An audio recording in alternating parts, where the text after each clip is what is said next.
Laut Cina Selatan memanas. Inilah kekuatan militer TNI yang digelar di Natuna. Halo Sobat Taktik Militer. Militer Indonesia terus membangun kekuatannya di Natuna. Kebijakan itu sebagai upaya antisipasi terjadinya perang di kawasan, menyusul memanasnya situasi di perairan Laut Cina Selatan atau LCS. Seperti yang diketahui, klaim sepihak Cina terhadap LCS memicu ketegangan dengan sejumlah negara-negara ASEAN seperti Malaysia, Vietnam, Filipina, Brunei Darussalam. Sikap Cina yang tidak mematuhi keputusan arbitras Mahkamah PBB juga memicu ketegangan dengan Taiwan, Jepang, Australia, Inggris, Prancis, Jerman, dan Amerika Serikat yang selama ini mengusung kebebasan navigasi di perairan tersebut.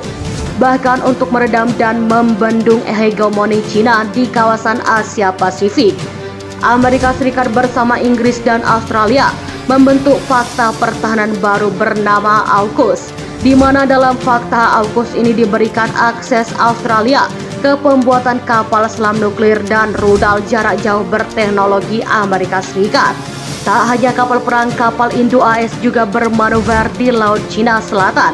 Meski Indonesia tidak masuk dalam pusaran konflik di perairan tersebut, adanya perebutan kepentingan antara dua negara besar bukan tidak mungkin akan memberikan dampak kepada Indonesia. Terbukti tidak jarang kapal-kapal Cina terlibat gesekan dengan armada tempur TNI AL di perairan Natuna Utara yang berbatasan dengan LCS. HUM Rakyat Memilih Politik Hukum Hankam Humaniora Indeks HUM Rakyat Memilih Politik Hukum Hamkam Humaniora Indeks Menuhum Hamkam Laut Cina Selatan memanas. Ini kekuatan militer TNI yang digelar di Natuna Sucipto Senin 25 Oktober 2021 936 WIB. Militer Indonesia terus membangun kekuatannya di Natuna. Militer Indonesia terus membangun kekuatannya di Natuna. Kebijakan itu sebagai upaya antisipasi terjadinya perang di kawasan menyusul memanasnya situasi di perairan Laut Cina Selatan atau LCS. Seperti diketahui, klaim sepihak Cina terhadap LCS memicu ketegangan dengan sejumlah negara-negara ASEAN seperti Malaysia, Vietnam, Filipina, Brunei Darussalam.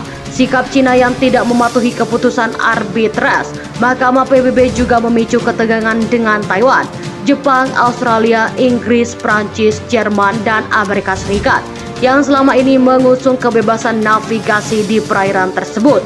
Bahkan untuk meredam dan membendung hegemoni Cina di kawasan Asia Pasifik, Amerika Serikat bersama Inggris dan Australia membentuk Fakta Pertahanan baru bernama AUKUS, di mana dalam Fakta AUKUS ini memberi akses Australia ke pembuatan kapal selam nuklir dan rudal jarak jauh berteknologi Amerika Serikat.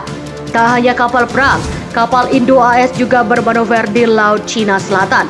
Meski Indonesia tidak masuk dalam pusaran konflik di perairan tersebut, adanya perebutan kepentingan antara dua negara besar bukan tidak mungkin akan memberikan dampak kepada Indonesia. Terbukti jika kapal-kapal perang Cina terlibat gesekan dengan armada tempur TNI AL di perautan Natuna Utara yang berbatasan dengan LCS. Jadi bagaimana pendapat Anda? Silahkan komen di kolom komentar.